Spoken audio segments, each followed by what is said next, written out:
Welcome to another edition of Teach the Geek Interviews. My name is Neil Thompson. I'm the founder of Teach the Geek. I work with technical professionals so they can present more effectively, especially in front of non-technical audiences. And you can learn more about that at teachthegeek.com. Again, that's teachthegeek.com. Today, my guest is Avish Parashar, and with the computer engineering background, he's a professional speaker known for his expertise in applying improv comedy techniques to business and personal development.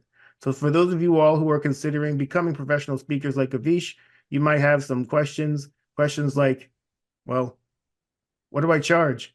Other questions like, how do I sell myself? Other questions like, what's the first thing I should do?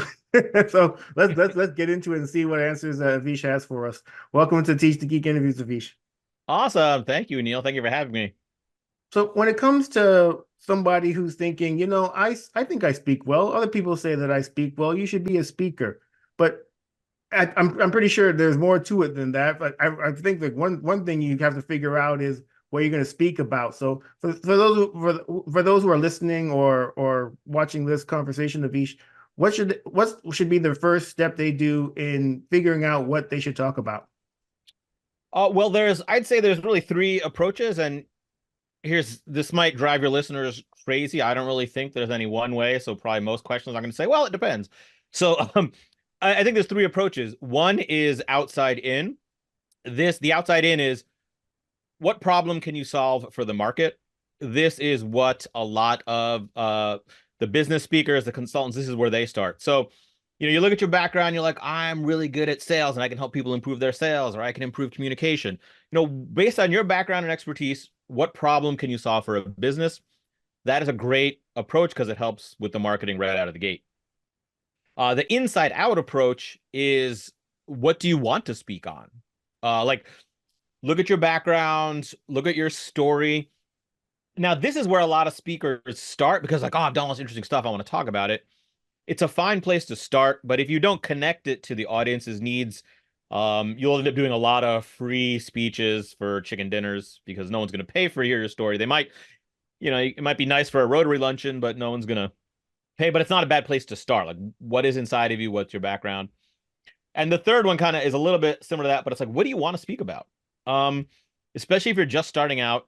I'm all about, especially with the improv comedy background, how we approach things, removing any barrier to getting started. So if you're frozen, you kind of want to be a speaker, but you're like, I'm not sure what problem I solve or what's the value in my story. Well, why do you want to be a speaker? What do you want to talk about?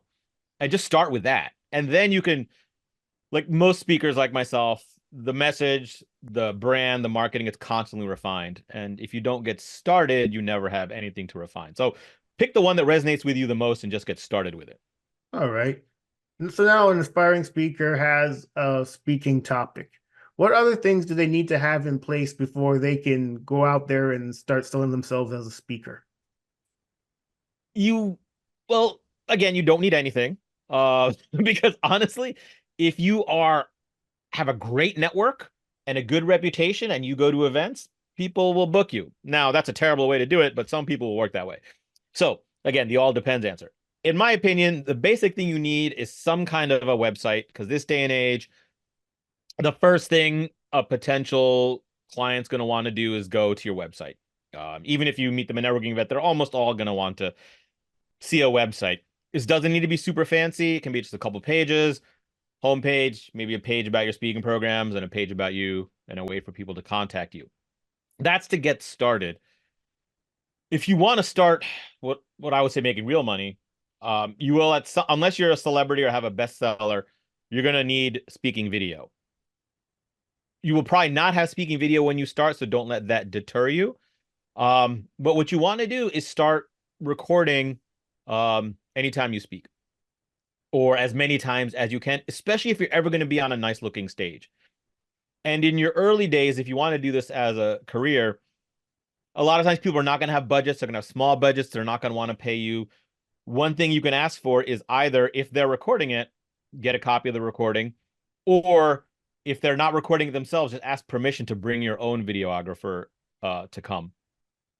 And so once you get speaking clips, that's when you can start charging higher fees and get real money, because someone with a decent budget, their reputation's on the line, they're spending money, they want some proof of performance. So if they haven't seen you speak, they're going to want to watch some video. And even if they've seen you speak, they're going to want to show that video to the committee who's deciding if you should be the speaker for their event. Yeah, absolutely. Yeah, I mean, it makes perfect sense. All right. You're an aspiring speaker. You got your speaker topic. You've developed a rudimentary website. You have, hopefully, you've been bringing a videographer or getting the video clips or getting the video from the event planners. So you have those things in place. How do you sell yourself as a speaker? Whoa, well, this is a sort of a giant question without an easy answer. So the first thing to think about is, why is the client hiring you? And one thing that helped me with my particular brand of speaking is realizing early on that there's really two types of speaker, I think. There's content speakers and there's experiential speakers. So a content speaker is hired for the content they provide, right? They're going to solve that business problem or give information that's going to help the audience be happier, healthier, make more money, whatever. The experiential speaker is hired to create an experience. These are your humorous speakers, your inspirational, your motivational speakers. So figure out, what bucket do you fall in? And more importantly, what bucket does the potential client see you in? What are they looking for? So if you're looking for the opening keynote slot of a conference and you go in selling just content, they're going to be like, oh, this is a breakout. But if you're trying to speak to a company at their annual sales meeting, maybe they'll want experiential, but they might want content. So understanding, what are you and what is the client looking for? So to how to sell yourself, you have to align what you offer with what the client wants. And what the client wants is different depending on the event. So you have to figure that out. And a one way of doing this, if it's a more of a public event like an association conference, is look at who they've had in the past in that slot you're going for. Have they had the author? Have they had the humorist? Have they had the inspiring speaker? And if that person is similar to you, then there's a good chance that they will be looking for that. So then you got to connect with the right person there, and then start the dialogue, get on their radar. So I'm not sure if, when you ask me, how do you sell yourself, is it how do you sell yourself as in you've got someone you're talking to, or is it how do you market yourself, or how do you find the event to potentially speak at in the first place? Actually, that's the next question, Avish. How do you go about finding speaking engagements? So the if you're starting out, um or if you're willing to speak for low fee or no fee, one of the best ways is to figure out that type of speaker you are and what's your content, who's going to be interested in that content. And then there are local chapter meetings of associations everywhere, and there's hundreds of them. And almost all of them are consistently looking for speakers. So reach out to them. Now, most local chapters don't pay, some do. But what this will do is you will get in front of groups. A, it gives you a chance to practice your speech and get better. B, you're in front of potential clients. So when I started, I really reached out to, I live in Philadelphia. I found all the local Rotary clubs, which it's a service club, if you're unfamiliar. They meet every week, and most meetings they'll have a speaker come in and talk for anywhere from 15 to 30 minutes. They don't pay, but they're all professionals in the audience for the most part. Some are retired. And so that got me some of my first paid bookings because someone there saw me. And the other things, then I found associations that I thought would be good entry points. So I targeted two in specific. One was SHRM, the Society for Human Resource Management, and what is now ATD, which is the Association for Training and Development, because I figured they would be good points for me. So I found the local SHRM chapters, at the time it was ASTD. They changed their name to ATD. And again, I just reached out and said, hey, here's what I do. Here's my program. Again, you got to have that website to say, here's how it benefit your members. And a bunch of them responded, and I spoke, and those led to a bunch of gigs.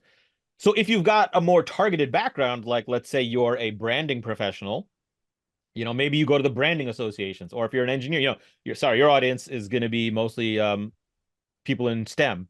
So if you're an engineer or someone in some technology field, IT, find the local associations of your profession. You've got the background, and say, I'm going to talk to other engineers about how to communicate more effectively, or this process I came up with, whatever, and I want to speak to your chapter. And then from there, that branches out into the paid work. Got it. I get the sense that in a lot of instances of Vish, you may reach out to people to see if you could speak for them, but you may not get a response right away. How do you handle following up with potential clients? It depends on my mental state. Cold marketing is not for the weak-hearted. So I have a limit of between 2 and 5 emails I will send, and I don't send more than one a week. The first one's my intro email. The second is just a quick like, hey, I wanted to make sure you got this. And then the third, fourth, the fifth one might be something funny, like, hey, just want to, see if you got this, some kind of joke. One might just be a look, I haven't heard back. Here's because my first email is very short. I don't dump all my info on them. So then maybe on the third, I'll be like, hey, I haven't heard back, but just want to send you my info now. So I hate making phone calls. But if I was better at that, I would probably work that in there. I'd probably work the phone once or twice in there as well. Some sales professionals say you need at least 7 contacts before you get a sale. Uh, it's possible. For me, I have found that someone who's interested in my topic will usually respond after the first 2 or 3.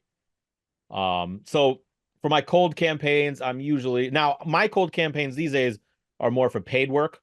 So that's going to have even lower response rate. I think if you're offering to speak to a local chapter for free, you should be getting response within 2 or 3 follow-ups, I would think. Yeah, for sure. It's like you don't have to pay me anything. Just make sure you got the chicken dinner for me. Can I come in? Yeah, It's and like frankly, if you again, I got 3 kids. I'm more introverted when I'm not on stage. But if you're a little more extroverted, then attend these meetings. If there's an association you want to speak at, go to the meeting, see the speaker, connect with the board, and then say, hey, I'm an engineer and I speak on this topic. If you're ever looking for a chapter meeting speaker, let me know. And once you've got that personal connection, your response rate is going to go way, way, way up versus just a cold email that they don't know. yeah, that's excellent advice. Yeah, absolutely. Go to the meeting and meet the people who make those kind of decisions. So yeah, they see you in person up close. Well, now maybe you have a better shot of getting a guess as opposed to some email that came from some random email address that they don't recognize for Yeah. sure. Which, if I could piggyback or go circle back, you said, what do you need to get started? The website's nice, video later. A clear, concise sentence that describes what you do and who you do it for, which is critical for the website. It's even more critical if you're going to go in person. So you're not fumbling over yourself. Someone's like, oh, you're a speaker. What do you talk about? Oh, well, I've got this program and I can sort of, I can connect with a lot of different people and I know how to help engineers be like, no, like one sentence, like, oh, I use my 20-year background in engineering to show other engineers how they can, lower their headaches with the end user, like, or whatever it is. But a concise sentence that people go, oh, we want that, Yeah, especially if you're going to go network. that makes perfect sense. It actually reminds me of the positioning statement that I learned a few years ago from Lois Kramer. I read her Uh-huh. book More Business, and that positioning statement has made all the difference. And whenever anyone asks me what I do, I just go right to it because it's seared in my memory now. In fact, I used it at the beginning of this podcast, so I'll use it Yeah, at the end too. exactly. I Yeah, have Lois is great if you're looking at speaking. Her book, like you said, Book More Business is an awesome resource. I know Lois. So yeah, a positioning statement. And you know what? Again, just like everything, get started. So don't wait to get started until you have the perfect positioning statement. Start with your best guess and then see how people respond to it. And if they respond really positively, great. If you're getting crickets when you say it, and the easiest way to know is if you're talking to someone in your target market and you say your positioning statement, are they curious? Do they ask for more information? Do they say, tell me more about that? Or do they say, oh, okay.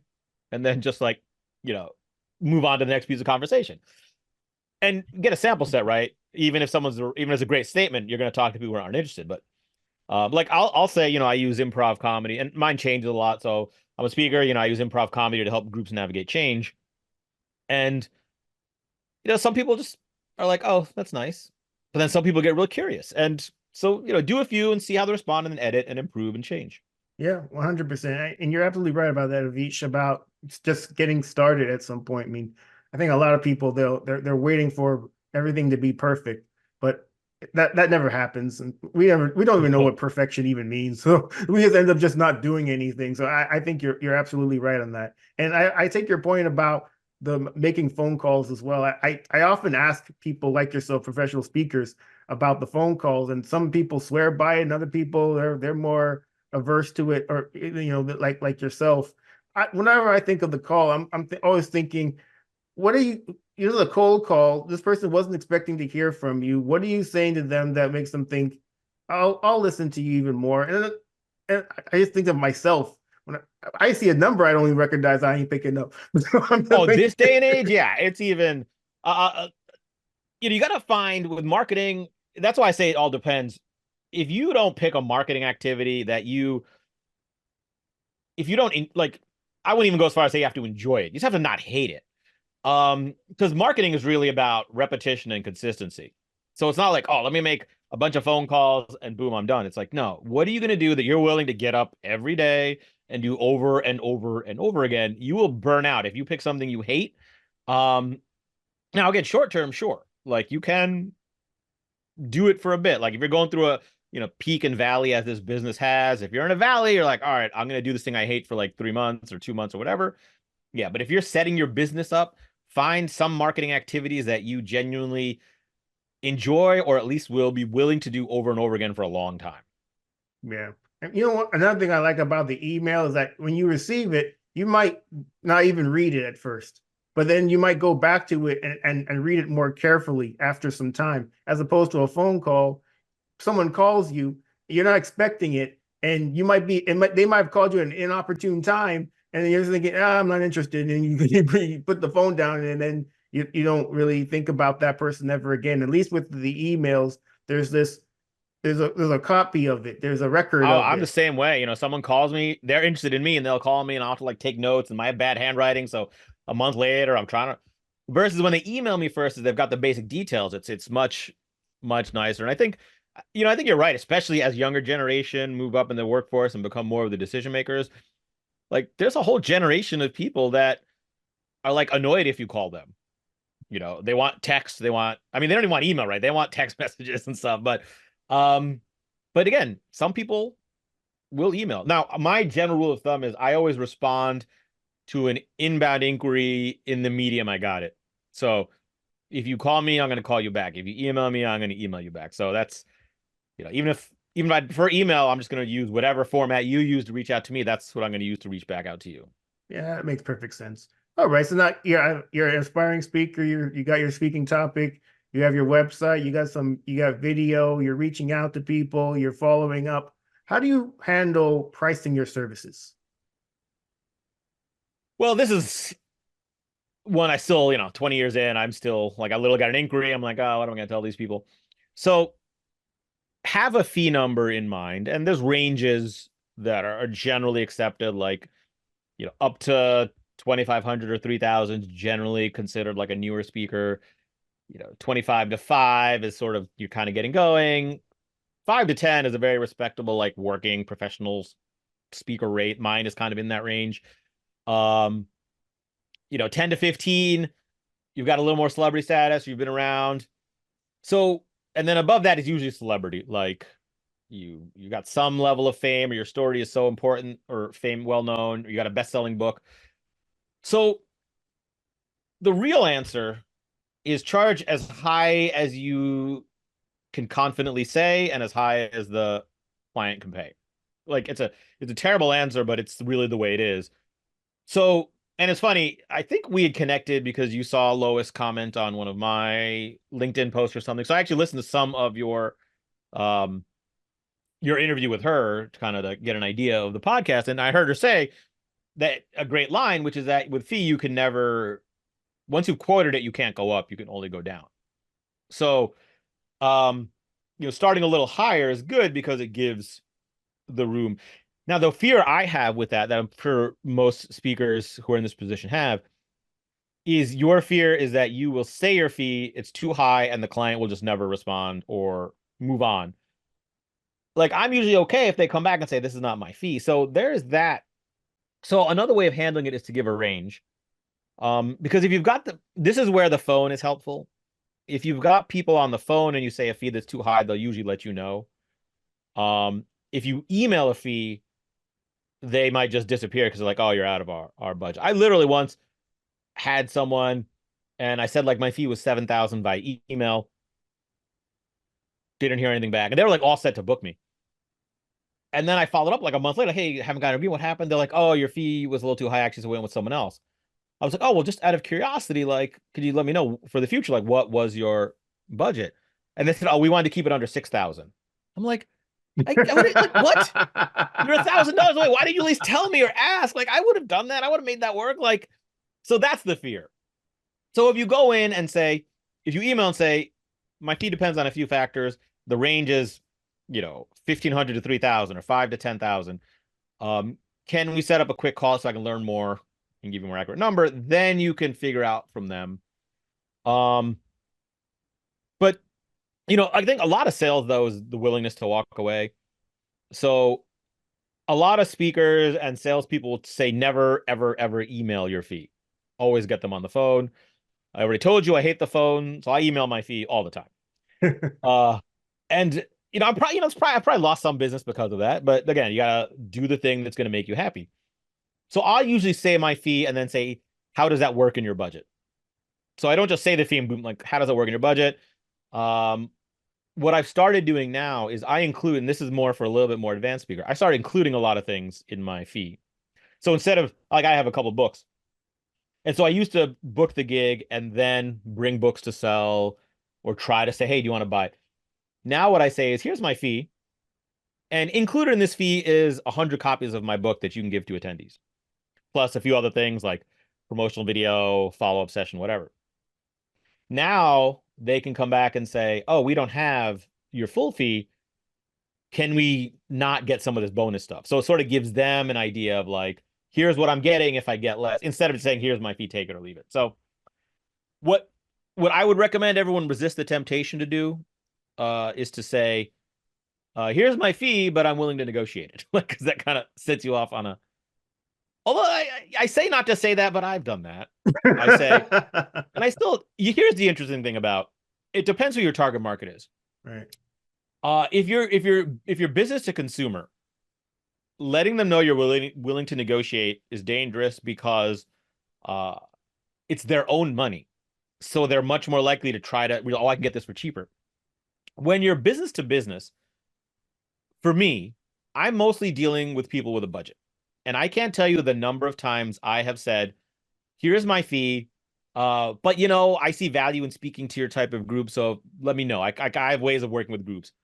The number of times they have come back and said, oh no, that's in our budget. Like, and I do a joking line when I'm on the phone when the fee conversation comes up, is I say, oh, you're about to find out that I'm the world's worst negotiator. So A, that breaks the tension. B, that lets them know that I'm open to negotiating if they don't have my fee. And C, I would say 90% of the time, the other person responds, no, me too. Like, everyone hates negotiating. Most of the people as speakers we're dealing with don't do this full-time professionally, right? It's a person with a full-time job who's they're on the speaker committee or the conference committee for their job or for the conference. Like, they don't negotiate full-time. They don't want to have this conversation any more than you do. So I have found that if I'm just honest, I say, look, here's my fee, but let me know if that doesn't work for you. And, I have ways sometimes of working with smaller budgets. A bunch of times they come back with my budget. If not, then, hey, I get to have a conversation about whether we can make it work. Yeah, absolutely. I feel bad that you didn't get that gig because of a $1,000 difference. I mean, damn, man. Like, I know, I would have taken that. Like, what's wrong with you? Like, man, just what that But people who don't do this professionally, they're used to shopping in the store or at Amazon, where it's like, oh, that's the fee. You're not going to negotiate that. So they're like, oh, I guess that's his fee. We don't have it.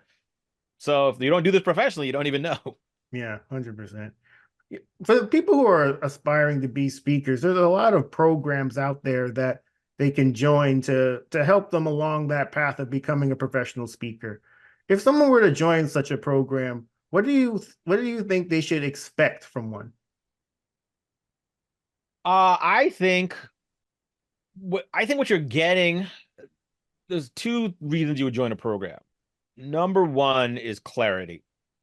You need clarity on your positioning, who your target market should be, what your marketing activities should be, how you go about them. And not even just in the beginning, at any level, things get muddled. I'm in a place recently where I'm like, oh, I'm thinking about repositioning. So, and it doesn't hurt if you're got a good, reputable person. So number one is clarity. And number two is feedback.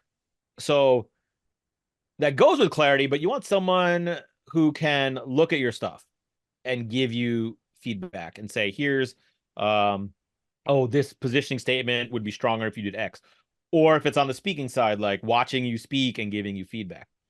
So, and maybe I'm at a different point, but I try now to avoid investing in anything that is just information because I got more information than I know what to do with. I just got to apply it.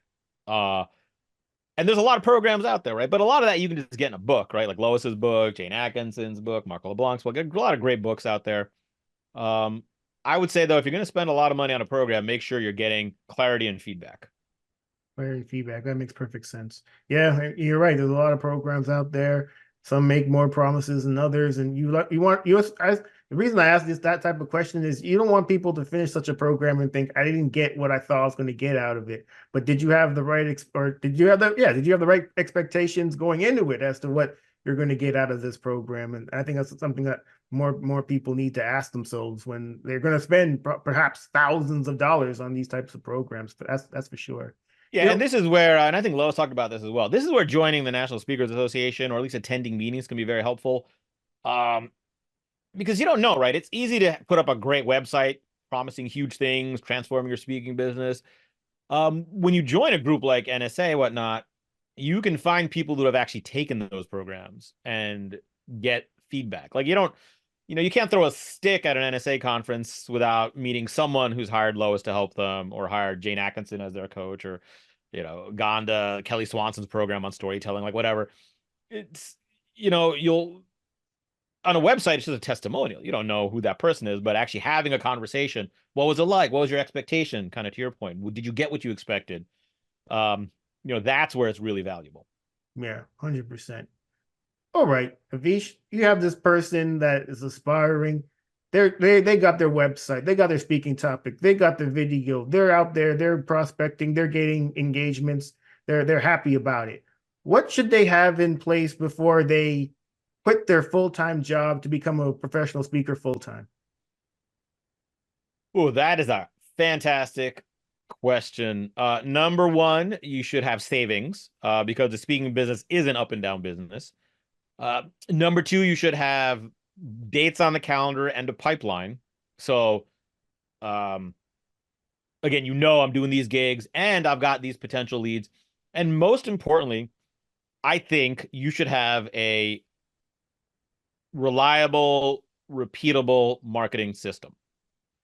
You have spent the time figuring out if I do X, Y, and Z, it will lead to speaking gigs. That, whether it's speaking for free or cold emailing or calling or networking or content marketing, whatever it is, if you feel with confidence, not that, oh, if I do this, it'll happen, but I've been doing this and it's been happening. If you've got that in place, then I think, okay, now it's time. Now I can make the jump. Yeah, makes perfect sense. This has been a great conversation, Avish. Thank you so much for being a guest. How can people get in touch with you? Sure. So my website is my name, avishparashar.com. That's AVISHPARASHAR.com. If you're listening and that's too complicated to remember, there's not a lot of Avishes in the world. So if you Google Avish, AVISH, I'll be one of the first 2 or 3 results to come up. You can go to my website. I got a TEDx talk, speaking clips. My whole thing is about taking ideas from improv comedy and applying them to the professional world, specifically about how to deal with change and how to deal with stress and overwhelm. So check me out. Wow, I envy you because you have a name that isn't all that common. You probably were able to buy the URL cheap. Yeah, though someone had avish.com, which was really frustrating. And well, everyone, this marks the end of another edition of Teach the Geek Interviews. My name is Neil Thompson. I'm the founder of Teach the Geek. I work with technical professionals so they can present more effectively, especially in front of technical audiences. And you can learn more about that at teachthegeek.com. Again, that's teachthegeek.com. Until next time, take care and stay safe. Thanks, Avish. Thank you.